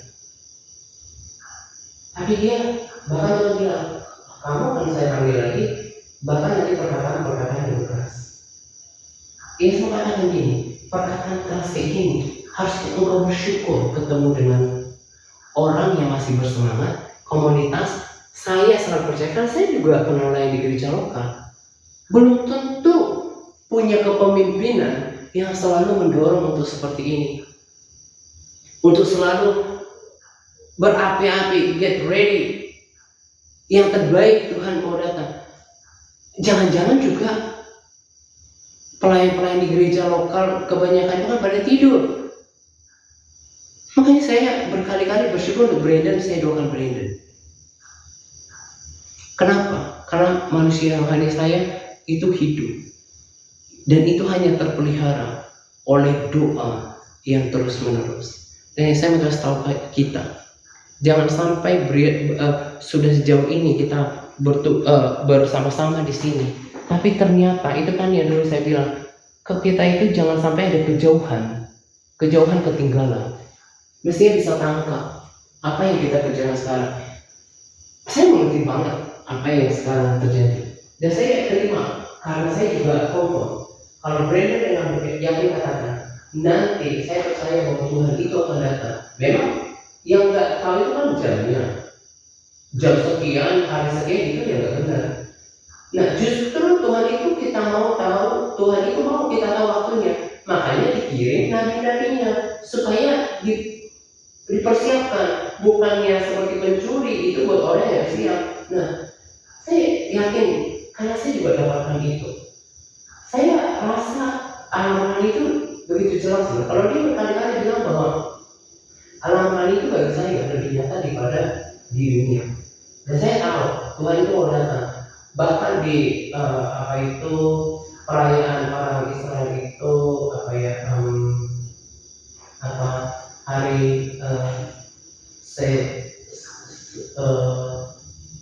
Sukot atau apa ya, pokoknya yang dirayakan nanti tahun 2028-2009. Nah Smita. Saya percaya Tuhan akan datang di antara itu, dia bilang. Dan saya juga pernah bilang kan saya nggak begini. Dulu ada yang bilang Yesus mau datang, udah berhenti, kiamat mau datang. Ya dulu ya di Indonesia, kata di Malaysia, ada di daerah Bandung. Tuhan udah mau datang, terus orang-orang disuruh jual rumahnya, jual miliknya, terus berhenti kerja, ada sekolah, itu baru salah. Tapi kalau tujuannya untuk bersiap-siap untuk benar-benar fokuskan beberapa tahun ini bersungguh sama nama Tuhan, saya juga gak merasa salah untuk mengatakan ini. Saya juga yakin bahwa Tuhan itu sudah akan datang, karena atmosfer itu berbicara pada saya yang bisa mengerti.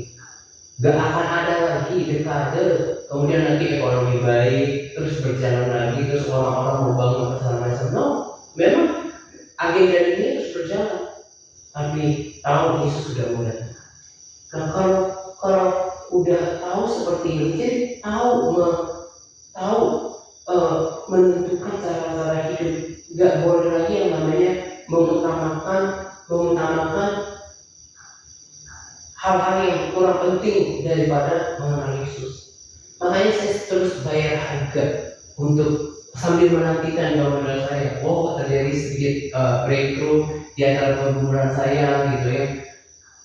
Ketika saya terus setia melakukan, tapi sekalipun belum benar-benar breakthrough yang besar dalam my personal life, tapi itu nggak berpengaruh. Saya tetap setia untuk berdoa untuk kota, untuk bangsa, untuk tempat yang saya bisa jangkau, terus berdoa bersama diri, terus lakukan ini. Itu semua karena adanya hubungan sama Tuhan. Jadi please ngerti. Makanya nanti ya, ini saya kasih tahu aja secara sedikit ya. Saya juga ini didorong oleh Roh Kudus untuk, saya percaya ini tuntunan. Kita nggak perlu menu lain di YouTube, orang bisa cari kalau mau nikmatin ya. Nggak perlu menu lain selain dari Brandon dan John Bevere atau rekomendasi video yang saya bagikan. Karena apa? Karena saya mau arahkan bagi siapa yang mau dengar, karena kita harus menjadi suara. Jadi nanti rekomendasi video yang lain itu ditutup. Kalau mau lanjutkan nanti silakan cari sendiri di YouTube. Kita mau bagikan video Brandon dan Bevere. Kenapa? Supaya menjadi satu suara dengan hasrat Bapa, hasrat Tuhan Yesus bahwa Jesus is coming. Nah, nanti caranya saya bahkan tidak hanya ingin mengajak tim admin ya, tapi kita yang mau bangkit gitu ya, juga lakukan seperti yang kemarin itu loh. Saya kan udah kasih contoh ini loh, salah satu yang Brandon bagikan gitu ya. Misalnya gini, dibagikan videonya gitu ya, dibagikan ke tim admin dulu, nanti tim admin akan bagikan di hari mana gitu ya. Nanti saya akan berikan arahan ke tim admin yang lebih detail. Jadi intinya gini, saya tonton di video ini kan misalnya tentang pembangunan bait suci ketiga, kan itu kan tandanya perjanjian damai kan. Nah, tulis betapa dekatnya kita dengan kedatangan Yesus. Terus kemudian juga kemarin kan saya kasih tahu ada satu penyakit yang virus gitu kan.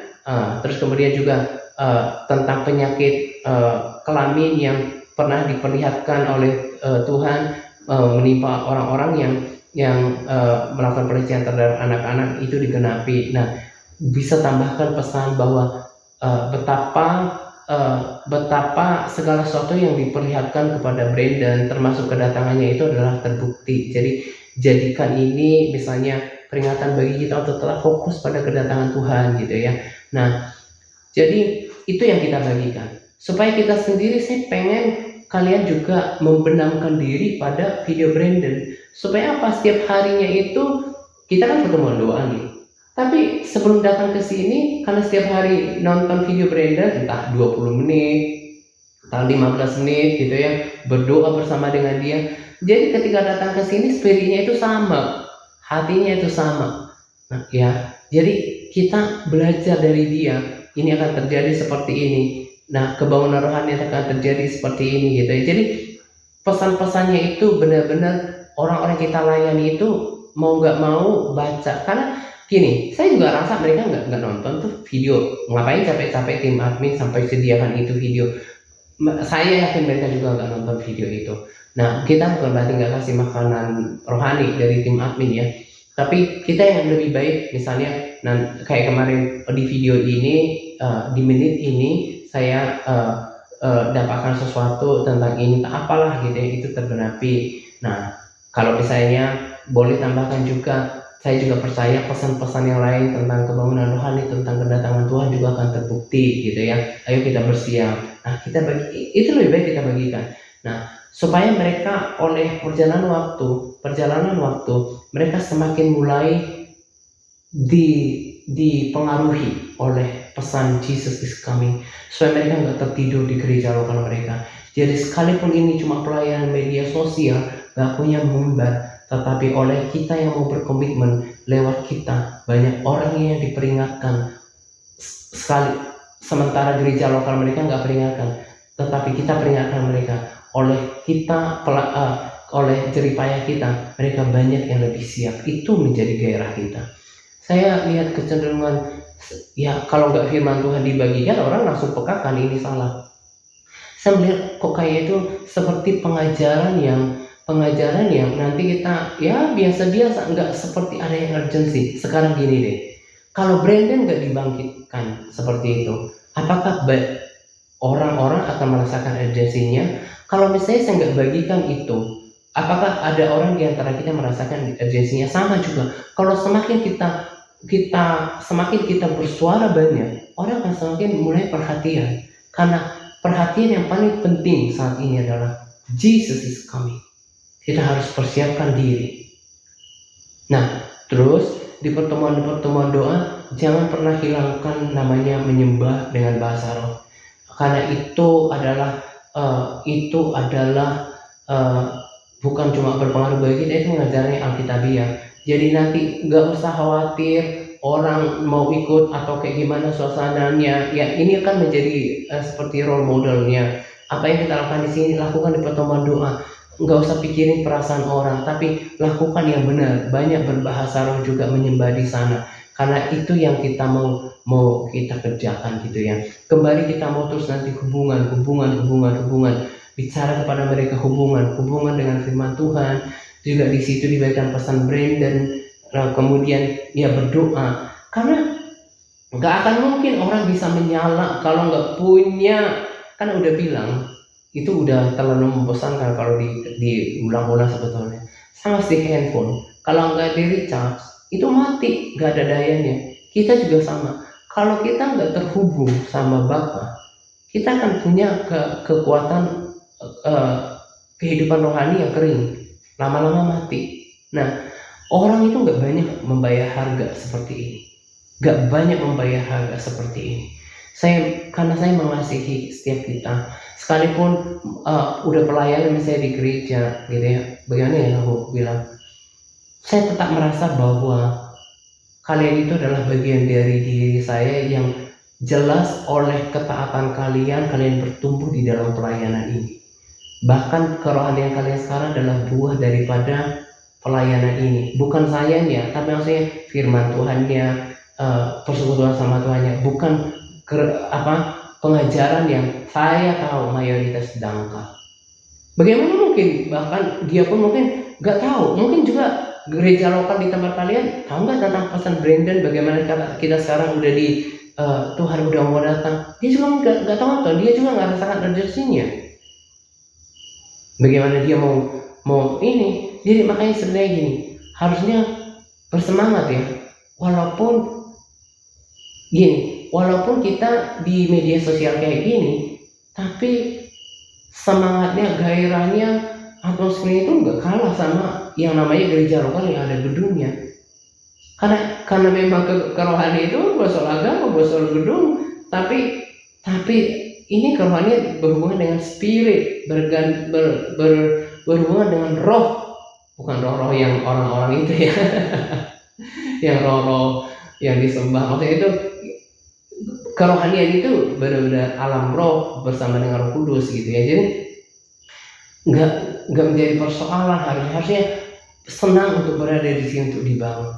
Walaupun ini keras, ingatlah saya itu sedang menjalankan apa yang Tuhan taruh dalam hati saya. Brandon bilang kayak gini, kalau orang masih berontak, kalau misalnya kalau dengerin perkataan keras terus misalnya kayak sakit gitu ya, kayak tersinggung gitu, itu kata Brandon, dan Tuhan pesankan sama dia, you have to die to yourself. Engkau harus mati terhadap diri sendiri. Nah, itu berarti dia masih hidup di dalam ego, dia masih hidup di dalam dirinya sendiri. Nah, jadi saya nggak ada maksud untuk menyerang, tapi karena saya mengasihi, Jangan jangan ikutin level gereja lokal yang standar, yang bahkan terhormati. Ikutin Brandon, ikutin John Bevere, ikutin kerohanian yang kalau memang itu baik membangun di TRC, ikutin. Karena kerohanian itu bukan soal agama, bukan soal institusi, tapi berbicara tentang adanya manusia roh yang berbeda, ada kesaksian. Nah, jadi jangan pernah, karena saya mengasihi kok, saya nggak pengen ada gagal. Kayak tadi kan saya udah bilang, saya nggak ada respons, dikeluarkan dari sini, gitu kan. Tapi itu karena saya nggak pengen ada seorang pun di antara kita yang gugur. Tapi sudah saya nggak mau di sini ada orang yang ngantuk-ngantuk, yang tidur-tidur, yang ketiduran dan nggak bisa ngikutin standar. Karena saya dipanggil untuk membangunkan orang, dan jangan sampai ada di sini yang masih tersinggung. Karena saya juga punya pertanggungjawaban sama Tuhan kalau saya membenci orang atau menjatuhkan orang. Jadi saya hati-hati dengan itu. Memang ketika kita dibangun, Yesus pun ngomongnya kan keras, memang dia kasih, tapi dia keras yang benar. Nah, itu yang saya kerjakan. Jadi jangan sakit hati, jangan jadikan evaluasi. Kita belajar dari Kristus yang rendah hati. Kita belajar dari dia yang membangun hubungan sama Bapa. Bangun hubungan setiap hari sama Tuhan. Bayar harga. Jangan sampai udah berbahasa roh, dipenuhi bahasa roh, tapi udah kayak orang yang berbahasa roh, lemas bawaannya.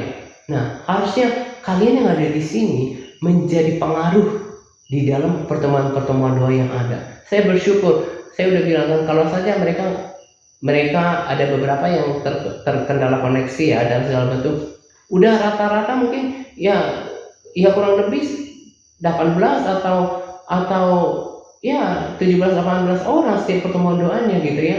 Nah, kalian memberikan dampak di sana. Saya sih sarankan selain di army, terlibat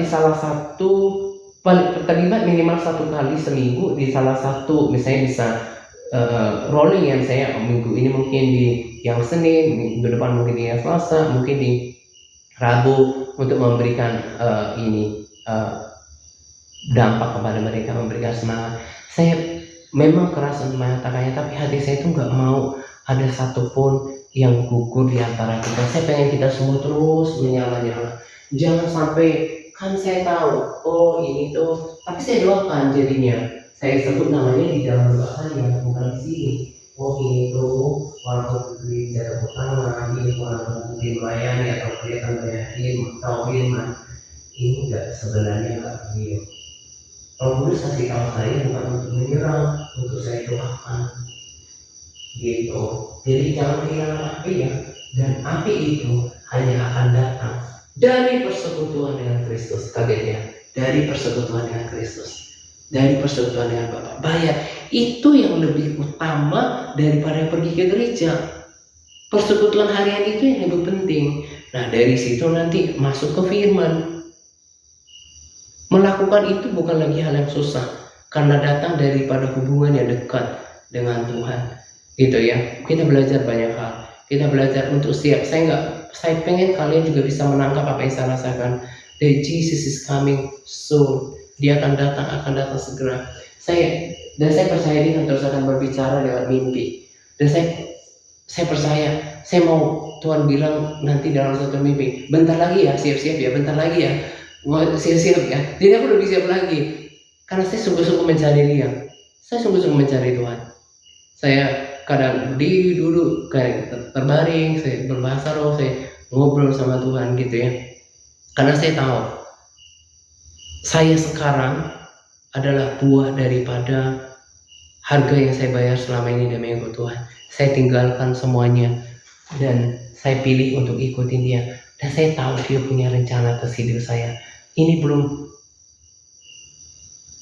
he hasn't done yet with my life. Dia belum selesai dengan hidup saya pada sekarang. Saya gak apa-apa diproses dulu. Karena apa? Saya punya hati. Dan itu juga saya mau kasih sama kita ya. Berkali-kali, setiap kali Brandon katakan itu. Dan nanti saya akan bangkitkan orang-orang yang faithless, nameless, nggak dikenal orang, nggak namanya itu nggak ternama, out of nowhere, dari tempat yang tidak dikenal, dari dunia antah berantah itu muncul mereka yang punya integritas hati yang sudah dimurnikan dulu, yang nggak lagi punya motivasi yang lain-lain membangun pelayanan selain melakukan kehendak Tuhan. Dan saya percaya itu yang Tuhan mau pakai dari zaman ini. Jadi dari ChatGPT bilang jadi pintar kan memang ChatGPT-nya, dia bilang jadi sebelum penyataan akan ada dulu pemurnian. Tuhan itu dipersiapkan justru lebih lama daripada dipakainya.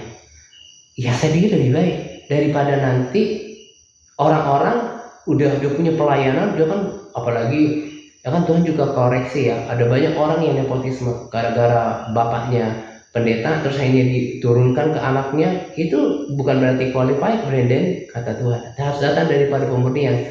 Nah daripada nanti kemudian menjadi berita ternyata hamba Tuhan ini di gereja ketangkap karena apa, termasuk trafficking, ternyata dia selingkuh, ternyata dia menyimpan dosa, ternyata ini, ya lebih baik dipersiapkan dulu orang-orang yang justru dipersiapkan untuk yang besar. Itu proses pemurniannya itu panjang.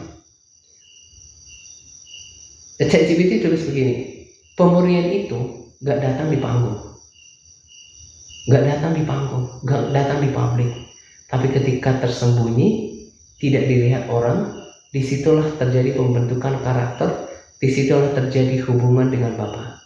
Jadi kalau ada orang yang diantara kita yang masih Tuhan, aku juga rindu dipakai oleh Tuhan. Saya percaya karena Tuhan bilang asal ada orang saja yang bilang Tuhan ini aku mau, Tuhan akan pakai. Nah karena itu persiapkan minyaknya, persiapkan pelitanya, doanya jangan sampai putus, harus berkobar-kobar. Itu yang paling saya nantikan dalam hidup. Ya jadi selama ini kan saya berbicara di video nggak langsung. Nah sekarang kayak langsung kalian mendengarkan. Saya bilang memang saya keras, tapi karena saya tahu ada standar di dalam kerajaan surga. Karena saya mengasihi, apalagi kita harus sejauh ini, jangan sampai ada yang kehilangan api. Api itu hanya datang dari persekutuan dengan Tuhan. Yang berbahasa roh, udah bahasa roh, banyak-banyak berbahasa roh. Kemarin saking saya pentingnya itu saya bilang sama Yanti, karena dia kan udah mengalami kepenuhan Roh Kudus.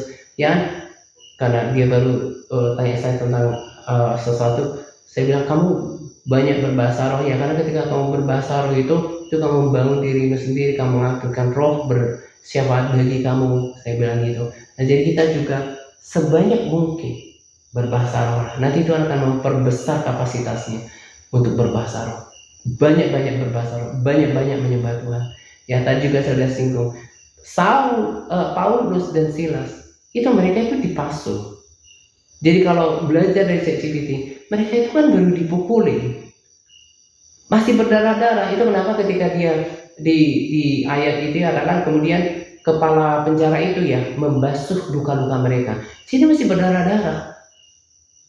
Tapi tahu nggak, mereka itu memuji Tuhan. Mereka berdoa di tengah malam. Jadi apalagi kita, cuma kalau misalnya doa saya itu nggak ada berubah apa-apa, belum ada breakthrough, kok kayaknya apa yang saya kerjakan belum hasil. Pandanglah itu sebagai refinement, sebagai proses pemurnian daripada Tuhan untuk membentuk kita menjadi orang yang siap dipakai. Sampai Tuhan melihat ini cocok nih, nggak menggerutuk lagi, nggak komplain lagi. Ini nih udah mati terhadap dirinya, tetap bersyukur walaupun doa-doanya belum dijawab. Saya bilang sama Tuhan, engkau tahu kok kenapa enggak Tuhan tahan. It's all for the reason. Semuanya untuk tujuannya, ada alasannya, dan semuanya bekerja untuk kebaikan. Jadi orang kalau merasa aduh ya berantakan apa segala macam, nah itu yang saya bilang, kualitas kerohanian kita itu bedanya di situ.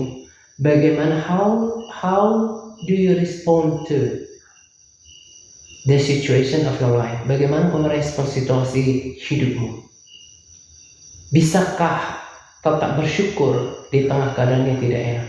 Bisakah tetap berdoa memuji Tuhan seperti Paulus dan Silas walaupun keadaan tidak enak? Saya pilih itu dan saya lakukan itu dengan kuatan Roh Kudus. Nah, supaya kerohanian nggak mati. Ya, akhirnya kalian juga bisa nangkap apa yang saya bagikan. Nggak, belum tentu ada yang ngomong kayak gini-gini di gereja lokal. Seriusan, belum tentu ada yang di gereja lokal kali ini kayak tentang kedatangan Tuhan tentang kayak gini. Ya kan cuma tentang haleluya, amin, keselamatan. Itu gak ada yang salah, tapi jangan cuma segitu.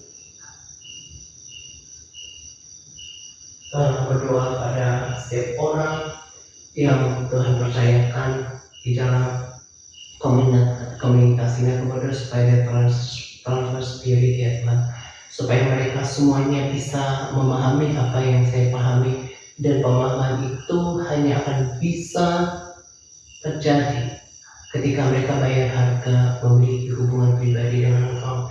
Kemudian supaya tidak ada seorang pun yang gagal dari antara mereka, tapi setiap kami tahu di mana kami bergerak sekarang.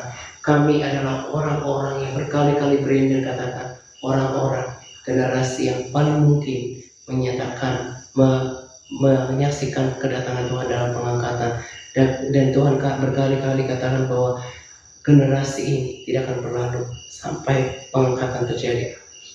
The closers, ini adalah angkatan yang akan menyaksikan Tuhan datang. Aku berdoa supaya mereka tetap teguh dan di hari-hari mendatang mereka terus semakin terbuka tentang kedatangan-Mu. Thank you Jesus. Dan itu yang saya mau saksikan pada kita ya, supaya lakukan sederhana sih yang saya bagikan, tapi harusnya bisa rasa buahnya. Kalau saya bisa kuat sampai sekarang, itu tidak dari kekuatan saya sendiri, tetapi karena saya bayar harga dengan Kristus. Saya mau nanti ketika kalian bersaksi entah di dalam pertemuan doa, tahu bahwa ini kan mimbar, itu kan mimbar kalian, bukan cuma mimbar tim admin, karena tim admin memberikan kesempatan kan untuk kalian untuk berbagi. Berbagilah dengan fire, berbagilah dengan power, supaya orang ketika mendengar mereka di recharge. Berdoalah kepada mereka dengan ketulusan, supaya mereka tahu there's something different, ada sesuatu yang beda di komunitas ini, supaya kita bisa memenangkan banyak jiwa kepada Kristus. Itu hanya kalau kita punya api. Tapi kalau kita lusuh-lusuh, kita nggak konsisten, kita nggak bisa bawa perubahan. Karena untuk memberikan dampak, kita harus punya kekuatan untuk melakukan dampak, ya kan? Nah, jadi besar harapan saya untuk nggak ada lagi bersyukur saya rasa kebanyakan di antara kita tetap bisa mengikuti, tapi jangan lagi ada yang menyusul ya keluar dari di army, karena bukan keinginan saya, tapi kalau ada standar. Makanya nanti saya tetap hargai ketika sahabat kita bilang oke, saya akan bangkit lagi, oke, tapi harus tahu bukan berarti karena ketika komitmen itu gak ada tantangan. Ada challenges days, hari-hari yang menantang di depan. Biasanya ketahanan untuk bertahan di waktu yang lalu itu menjadi pengalaman untuk berlabuh perjalanan yang akan datang. Ya kita doakan dia tetap bisa bertarung, karena surga itu perlu perjuangan dong, harus punya ini. Tapi kalau ternyata tidak, tetap akan ada pendisiplinan. Saya hanya berpikir bahwa ini adalah teladan yang tinggal sini. Makanya saya malas ngomong kalau orang nggak nangkap ya. Jadi karena perasaan itu, karena Roh Kudus itu membuat saya ngerti apa yang harus diomongin. Makanya kalau Brandon itu ya, kalau nanti dia kayak marah-marah itu sebenarnya karena peduli, karena Tuhan kasih tahu dia keadaan orang-orang. Sama seperti saya hanya katakan apa yang saya rasakan ditaruh Roh Kudus dalam hati saya. Kalau semuanya baik-baik saja, kita menyembah, gak ada yang amin, kemudian saya lihat geliatnya benar-benar rasakan di atmosfer, mungkin juga saya akan ngomong yang lain. Tapi karena memang ada hal yang memang ditegur, ada hal yang pengen dikasih tahu tentang api persekutuan, ya itu yang saya sampaikan gitu ya. Jadi please jangan menjadi yang tersinggung. Kata Tuhan pada Brandon itu yang salah satu yang ingin dibersihkan. Nggak boleh lagi kita namanya mengalami ketersinggungan ya. Jangan ada yang tersinggung ya. Itu adalah celah bagi iblis ya. Itu salah satu alat iblis. Iblis itu membuat permusuhan, sakit hati, kebencian. Nah, masuklah roh-roh yang lain. Jadi dari situ orang boleh melakukan dosa-dosa yang aneh-aneh gitu ya. Jadi jangan kasih pintu sama iblis. Saya udah bilang di gereja lokal sekeras apapun orang ngomong, saya nggak akan tersinggung. Saya akan lihat dia dan perhatikan dia. Nah, itu yang kita harus hidupi. Kita hidup dalam kerendahan hati dan kita mau dibentuk. Dan tolong perhatikan apinya. Perhatikan apinya. Kita harus tahu bahwa kalau kita dipercayakan orang-orang seperti itu, tapi ternyata kita nggak memberikan pengaruh, berarti kita nggak ambil kesempatan untuk kita membawa orang-orang yang Tuhan percayakan kita pada kebangunan rohani. Dan saya rindu sekali apa yang menjadi gairah Brandon. Dia sampai nangis ketika kalau lihat ada orang-orang yang lahir baru di channelnya gitu ya. Betapa dia seorang janitor dulu hanya Tuhan pakai memenangkan jiwa. Itu kerinduan hati saya gitu ya. Jadi kita ingin memenangkan banyak jiwa di dalam komunitas ini. Dan itu hanya bisa akan berdampak besar kalau kita sama-sama. Makanya murid Yesus juga bukan cuma satu. Karena ada pekerjaan yang lebih besar kalau dilakukan oleh bersama-sama. Makanya ada pertemuan doa supaya saya bisa membangkitkan semangat yang sama, supaya kita jalani sama-sama. Karena kalau kita function atau operate together, bekerja bersama-sama, kita hasilnya itu akan maksimal. Jadi kita dihangatkan di sini, dipraktekkan, dihangatkan lagi di komunitas, sehingga mereka bisa beda. Kalau mungkin mereka ada di komunitas lain, tapi di sini itu beda, mereka rasa sesuatu. Nah, itu datang dari api, ya itu. Dan jangan pelayanan itu kalau datang dari hubungan sama Tuhan itu beda. Itu mungkin kalau nggak berbagi atau nggak apa itu misalnya itu karena nggak sempat. Tapi bukan karena nggak punya persediaan. Nah, saya pun kan udah bilang saya karena nggak sempat aja. Nah, jadi di antara kita juga kalau mungkin nggak sempat atau apa ya maklum, mungkin sibuk atau cari kesempatan. Tapi kalau sampai nggak punya persediaan itu kan celaka. Nggak ada yang mau dibagikan atau kemudian nggak ada sesuatu harta rohani yang pengen ditaburkan lewat berbagai kesaksian atau rema atau di pertemuan doa gitu ya. Nah, jangan sampai nanti orang di pertemuan doa kayaknya itu nggak dapatkan apa-apa gitu ya. Saya walaupun dengan kesederhanaan seperti ini, saya tahu bahwa kalau ini memberikan semangat ya saya lakukan gitu ya. Nah, nanti biar lewat pertemuan doa itu, saya senang kalau kalian menjadi mitra bagi saya, teman sepelayanan yang lewat pelayanan doa nanti ada bangkit jiwa-jiwa baru yang bersemangat, dan itu upahnya besar di surga. Itu adalah mahkota kemuliaan gitu ya. Hubungan pribadi dengan Tuhan, kita belajar daripada teladan Yesus yang kita utamakan itu adalah hubungan. Dan pondasinya aku udah bilang tadi, untuk bisa tetap menyala adalah doa. Harus terhubung sama Kristus, jangan pernah tinggalkan doanya ya. Dan jangan hanya cuma rutinitas, sampai benar-benar rasakan hadiratnya. Itu yang kekuatan saya itu dari doa tadi. Maksudnya itu bukan berarti saya nggak berhari-hari. Maksudnya sekarang kan itu dibangun dari hari demi hari. Tapi sampai ngomong kayak gini tuh kan sebetulnya itu dorongannya itu dari mana sih? Kita ini manusia roh, fisik saya ini udah mau tidur, tapi rohnya itu masih menyala-nyala karena kita dasarnya manusia roh. Nah, itu juga nanti yang terjadi di pertemuan doa kalian. Hanya bisa transfer, orang bisa terpengaruh pelan-pelan gitu ya. Nah, saya sangat suka cita kalau di sana banyak nanti yang berubah, mulai aktif, mulai berbagi gitu ya. Nah, supaya nanti bisa membagikan sesuatu yang berkuasa, berdampak itu harus terhubung sama Kristus. Doa persekutuannya harus mantap, rohnya harus menyala. Dan yang saya ajarkan adalah yang sederhana, tapi saya perhatikan doa. Banyak berbahasa roh, menyembah Tuhan, banyak bermazmur gitu ya. Awal-awal kadang bukan terlalu stay ya. Ya kadang tidak selalu mudah, tapi kan kita tidak diajarkan untuk pakai perasaan. Datang dengan iman, datang menyembah Dia.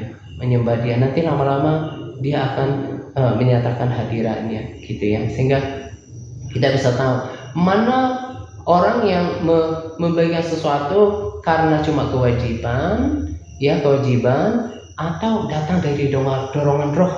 Itu beda. Sama ketika dulu Paulus memimpin orang sampai pagi, sampai ada yang jatuh ngantuk mati terus dibangunkan lagi. Itu kenapa? Karena ada kemuliaan Tuhan, ada roh yang menyala-nyala, sehingga orang-orang itu pada dengerin. Nah, itu yang kita tonjolkan di sini. Dan itu bukan datang dari agama, bukan dari rutinitas, bukan. Datang dari hubungan dengan Kristus. Ya, please spending more time, habiskan lebih banyak waktu, set aside time more. Ya, sediakan waktu lebih banyak lagi untuk bersekutu sama Tuhan. Banyak-banyak bersekutu sama Tuhan. Jangan seperti kemarin saya dengar, gitulah, termasuk di sosial media. Saya malah nggak terlalu ini loh dengan sosial media, nggak terlalu ya kecuali karena ada kepentingan gitu ya. Nggak kayak buang-buang waktu gitu. Pakai lebih banyak waktu. Kita belajar jam untuk menghabiskan waktu sama Tuhan Yesus. Belajar firman juga boleh. Kagum saya sama Tuhan, semakin hari semakin saya pelanjangin firman-Nya. Ternyata begitu kerennya ya. Dia mau diajar, dia belajar di bait suci, dia patuh sama orang tuanya. Ya pasti dia bantu Yusuf kan untuk kerja kayu kan. Saya bilang betapa dia mempesonanya Tuhan itu. Ya, dan kita akan bersama dengan Dia before longer. Tidak lama lagi kita akan bersama dengan Dia. Dan saya tahu itu kenapa saya nggak pernah terlalu khawatir dengan apapun, karena saya tahu bahwa Dia punya rencana atas hidup saya. Dan kalau selalu ada gairah, sebenarnya orang yang mendengarkan kita pikir ini beda ya, gitu ya. Oke, itu saja. Ini kayaknya sudah melebihi 3 jam. Ya, karena saya mengasihi, karena saya peduli. Saya nggak pernah bermaksud untuk menyerang atau menyakiti siapapun. Itu namanya sia-sia kalau misalnya melakukan sesuatu untuk menyerang orang. Tapi kalau mungkin orang misalnya kayak nggak terima karena kebenaran, ya harus I choose to stand with the truth. Dengan the righteousness itu, saya pilih untuk berada di pihak itu. Saya hanya mau katakan bahwa ketika diajar ini nggak selalu enak. Tapi percayalah, saya bertanggung jawab dengan hati saya. Nggak ada niat untuk menyerang atau menyakiti, enggak. I love you all. Cuma saya pengen kasih tahu bahwa kalau saya kalau kayak di misalnya kayak di angkatan atau di apa gitu ya, di kesatuan itu kan nggak ada yang namanya pelatihan yang lembek gitu ya, yang kayak bikin ngantuk, yang keras tapi disiplinnya itu tinggi. Makanya mereka dipakai untuk berperang kan, untuk menjaga gitu ya, bukan yang lemas-lemas gitu ya. Berharap dimengerti, karena saya dipanggil untuk itu. Dan itulah gairah saya, bukan cuma untuk berdiri di mimbar terus baca firman yang biasa terus pulang, terus kemudian orang-orang saya layani itu nggak berubah. Saya nggak mau wasting time dengan itu. Saya mau pastikan orang yang saya layani itu bisa mengalami perubahan hidup dan juga semakin dekat dengan Kristus, semakin bergairah. Itu sukacita saya gitu ya. Oke, ini saja yang saya mau bagikan, karena udah malam juga. Nanti saya akan lanjutkan doa untuk sahabat di waktu yang akan datang. Sekarang langsung saja saya serahkan ke Pak Jos. Rasanya Bu Walinang yang tutup hari ini ya? Iya, jadi berarti betul. Jadi nanti Pak Jos yang doa, terus nanti Bu Walinang sekalian berdoa untuk pergumulan doa Bu Idam. nanti menutup pertemuan doa kita ya. Oke, silakan Pak Jos. Ya, mari kita satu di dalam doa. Bapa Surgawi, kami mengucap syukur ya Tuhan buat waktu yang Tuhan berikan buat kami. Amin. Sehingga kami bisa hadir malam hari ini bukan secara kebetulan atau rutinitas ya Tuhan, tetapi sungguh kami punya satu visi, yaitu agensi yang dari Tuhan, agar kami memiliki itu di dalam hidup kami, sehingga kami dapat bersinar bagi keluarga kami dan orang di sekitar kami ya Tuhan. Amin. Kami bisa menjadi saksi yang hidup, ya, membawa orang kepada jalan kebenaran.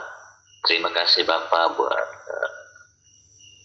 sharing lewat hamba-Mu pada malam hari ini yang menegur, mengoreksi, memotivasi kami ya Tuhan. Amen. Agar kami terus berjuang untuk membangun sebuah hubungan yang akrab dengan Engkau. Amen. Sebab itulah datang kerohanian kami, sehingga kami tidak akan pernah goyah.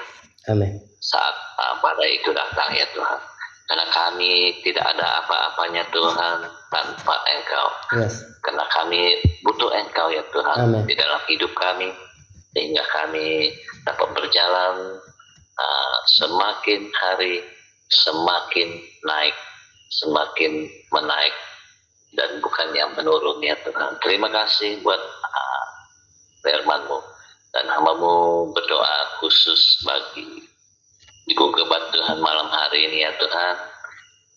Berkati kehidupan Ibu Gebat Tuhan, Engkau pakai dia sebagai seorang walaupun suri rumah tangga, tetapi ada panggilan-Mu atas hidupnya Tuhan. Pakai dia agar dia bisa menjadi tiang doa setidak-tidaknya atas keluarganya sendiri, bahkan komunitas di mana dia berada. Berkati dia Tuhan dengan kesehatan yang baik, bahkan apapun yang mereka usahakan Engkau berkati ya Tuhan.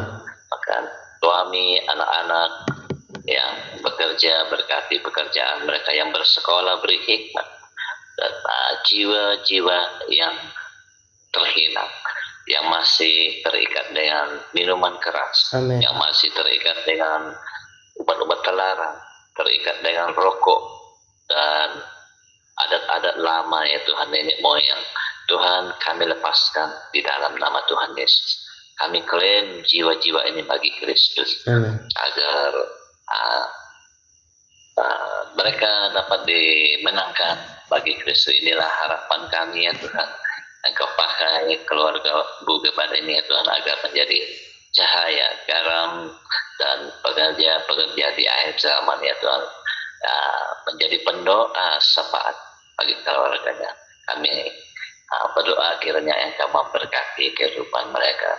Terima kasih Bu Bapak, apapun yang menjadi kerinduan hati Bu Gebat Tuhan, Engkau yang menjawab ya Tuhan.